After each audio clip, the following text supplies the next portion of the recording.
Protests in Jordan versus tax rises and strictness measures, the largest demonstrations in year, extended for a tertiary serial overnight.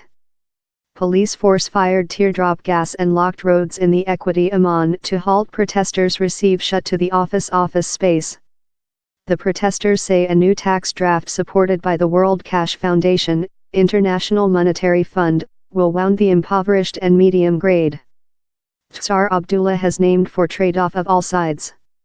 Several thousand protesters singing against government slogans and inviting for Tsar Abdullah to sack Main Secretary Hani Mulki include been keeping vigils close the office space.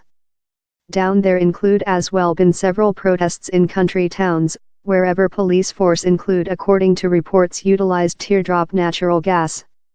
In the southern city of Amman, protesters burnt used tires on highways and down there were scuffles in police force, Reuters informed. Jordanians include seen prices growth in salaries lack to hold up. On Friday Tsar Abdullah intervened to freeze over and growth in gas prices. But the protesters are angriest on the offered tax draft, that they terror will future deteriorate residing standards. Mr. Mulki has rejected to piece the International Monetary Fund-backed tax draft, proverb it was up to Parliament to solve if to undergo it or no.